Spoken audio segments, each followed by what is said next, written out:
Assalamualaikum warahmatullahi wabarakatuh. Perkenalkan, nama saya Agit Nabil Ferusak dari absen Sabtu 10/31. Sini saya akan menjelaskan tentang biogas. 1. Pengertian biogas. Biogas adalah gas yang dapat dihasilkan dari fermentasi feses atau kotoran ternak, misalnya sapi, kerbau, babi, kambing, ayam, dan lain-lain, dalam satu ruangan yang disebut digester. Komponen utama biogas ada gas metan di samping gas-gas lain. Dampak kedua, dampak dengan pengolahan kotoran ternak melalui biogas akan banyak manfaat berlipat yang akan diperoleh. Kebersihan lingkungan lebih terjaga, kebutuhan bahan bakar tercukupi dengan tidak perlu membeli, menghasilkan pupuk organik dan secara tidak langsung juga dapat turut serta mengurangi peningkatan gas rumah kaca. Ketiga adalah contoh biogas dimanfaatkan untuk berbagai kepentingan. Umumnya biogas yang dikompresi dapat digunakan sebagai bahan bakar kendaraan.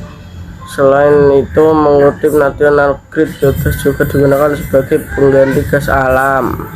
Sekian dari saya. Wassalamualaikum warahmatullahi wabarakatuh. Saya Mutisan Saputra dari Avin 2 dari kelas Muktika 1 akan menjelaskan pengertian bioetanol. Bioetanol pada dasarnya adalah etanol atau senyawa alkohol yang diperoleh melalui proses fermentasi biomasa dengan bantuan mikroorganisme. Bioetanol yang diperoleh dari hasil fermentasi bisa memiliki berbagai macam kadar. Selanjutnya saya akan menjelaskan pemanfaatan bioetanol. Bahan bakar kendaraan pengganti bensin atau premium dengan produksi etanol di daerah, maka diharapkan dapat mengganti atau mengurangi konsumsi premium yang untuk sebagai besar wilayah di Indonesia didatangkan dari daerah lain. Selanjutnya saya akan menjelaskan dampak dari bioetanol. Berkurangnya jarak tempuh kendaraan. Hal ini disebabkan oleh molekul etanol yang mengandung nilai energi lebih sedikit daripada bensin murni. Mengutip Bell Performance, nilai energi dalam bahan bakar minyak bumi adalah fungsi dari sejumlah ikatan karbon dan molekul. Sekian dari penjelasan saya, Matisan Saputra. Bila ada kesalahan kata, maklumi saja. Saya undur diri, menarik nih. Teknologi di bidang lingkungan dapat diterapkan dengan cara pengolahan limbah. Berikut cara penerapannya. Penerapan bioteknologi dalam pengolahan limbah lingkungan dapat melibatkan penggunaan mikroorganisme seperti bakteri atau fungi untuk mendegradasi senyawa-senyawa berbahaya dalam limbah menjadi senyawa yang lebih aman. Metode ini biasanya disebut sebagai bioremediasi. Misalnya, bakteri tertentu dapat digunakan untuk mengurangi minyak bumi dalam tanah atau air limbah, atau fungi dapat digunakan untuk menguraikan limbah organik. Metode ini lebih ramah lingkungan daripada metode kimia konvensional dan dapat menghasilkan produk akhir yang lebih bersih. Assalamualaikum warahmatullahi wabarakatuh. Perkenalkan, nama saya Alvan Hujinan, absen 11. Di sini saya akan menjelaskan tentang biodiesel. Biodiesel adalah minyak dari tumbuhan atau hewan yang dipakai sebagai alternatif pengganti solar untuk armada dengan mesin diesel. Dampak positif biodiesel: mengurangi ketergantungan pada energi fosil yang tidak terbarukan dan menekan emisi gas rumah kaca. Dampak negatif biodiesel: mengurangi kinerja mesin dan meningkatkan kebocoran sistem bahan bakar. Pemanfaatan biodiesel: biodiesel dimanfaatkan untuk menggantikan energi fosil yang tidak terbarukan dan meninggalkan lebih banyak emisi gas rumah kaca sehingga menurunkan kualitas lingkungan. Sekian, terima kasih. Assalamualaikum warahmatullahi wabarakatuh. Perkenalkan, nama saya Muhammad Arif Ramadan dari absen 18. Di sini saya akan memperjelaskan apa pengertian dari agen biokontrol. Agen biokontrol adalah mikroorganisme paling bermanfaat yang mengurangi efek suram dan mendorong biosintesis melawan potongan pada tanaman. Dampak dari biokontrol adalah menyeluruh terhadap gulma, sasaran tidak selalu dapat diprediksi. Manfaatnya adalah untuk membantu mengendalikan serangan hama tanaman seperti gulma, nematoda, serangga, dan tungau. Sekian dari presentasi dari saya, kurang maaf kalau ada tutur kata yang salah. Wassalamualaikum warahmatullahi wabarakatuh. Warahmatullahi wabarakatuh. Perkenalkan, nama saya Muhammad Iswa Ali dari kelas 10 Merdeka 1. Saya di sini akan menerangkan tentang dekomposer. Pengertian dekomposer. Dekomposer atau pengurai adalah organisme yang memakan organisme mati dan produk-produk limbah dari organisme lain. Dampak dekomposer. Dekomposer membantu menguraikan organisme yang sudah mati sehingga dapat dikembalikan ke tanah sebagai unsur hara yang penting untuk pertumbuhan.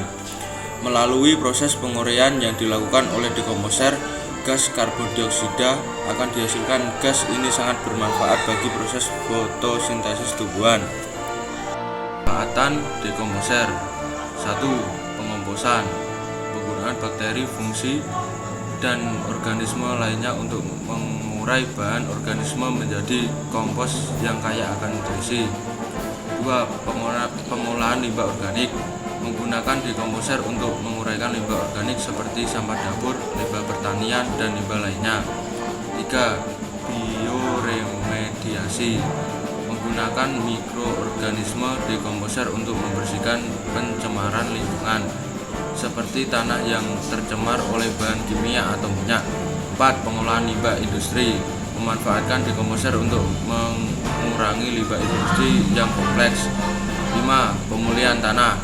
Menggunakan dekomposer untuk memperbaiki kualitas tanah yang rusak atau terdegradasi dengan pengembalikan nutrisi dan struktur tanah yang sehat. Assalamualaikum warahmatullahi wabarakatuh. Saya akan menjelaskan apa itu PHB kepanjangan kita untuk kesimpulan. PHB adalah salah satu bahan baku alami yang disintetis oleh mikroorganisme. Glukosa sebagai bahan baku produksi BHB relatif mahal. Bahan alternatif untuk menekan biaya produksi BHB contohnya berasal dari pati singkong, sagu, jagung, dan lain-lain. Sekian dari saya. Terima kasih. Assalamualaikum warahmatullahi wabarakatuh. Hai teman-teman, teman-teman pernah kepikiran nggak gimana kalau air yang ada di Indonesia ini tercemar oleh limbah? Gimana sih cara menetralisir air laut yang tercemar oleh limbah? Kira-kira gimana ya? Nah, teman-teman, sampai saat ini sudah beberapa kali terjadi kasus pencemaran air laut oleh tumpahan minyak loh di perairan Indonesia. Pencemaran minyak laut ini sendiri terjadi karena pertama, adanya kecelakaan kapal. Terus ladang minyak bawah tanah, operasi kapal tanker, atau bahkan limbah industri. Pencemaran air, ya benar sekali, pencemaran air laut oleh minyak itu dapat menyebabkan kematian pada organisme yang ada di laut, sehingga menjadikan keseimbangan ekosistem pada laut ini menjadi turun, sehingga merusak ekosistem yang ada di laut. Misalnya, merusak habitat udang, ikan, bahkan terumbu karang. Sebagaimana kita tahu bahwasannya minyak dan air itu tidak dapat bersatu karena massa air dan massa minyak ini berbeda, sehingga menyebabkan minyak ini membentuk partikel tersendiri di atas permukaan air laut. Nah, kalau airnya surut gimana? Nah, nanti kan minyaknya akan menempel pada rumput laut atau tanaman di laut, sehingga mengganggu proses respirasi atau fotosintesis. Dampak lain dari pencemaran air laut itu bisa berdampak pada bakau. Nanti limbah minyak itu nanti akan menempel pada akar-akar bakau, sehingga menyebabkan akar bakau tersebut, tanaman bakau tersebut menjadi busuk karena terkena oleh minyak. Nah, setelah itu ilmuwan memanfaatkan bakteri yang bernama Genius Pseudomonas untuk membersihkan tumpahan minyak. Akan tetapi bakteri tersebut bergerak sangat lama, sehingga ilmuwan membantu mempercepat proses tersebut dengan menambahkan formula yang bernama yang mengandung senyawa kalium fosfat dan urea sebagai nutrisi tambahan pada bakteri. Kalau pemanfaatan bakteri untuk menguraikan polutan yang mencemari lingkungan disebut sebagai bioremediasi. Kalau pemanfaatan bakteri yang menggunakan tanaman itu dinamakan fitoremediasi. Nah, fitoremediasi merupakan upaya penggunaan tanaman dan bagian-bagian untuk mendetoks polutan yang ada pada lingkungan baik secara ex situ maupun in situ.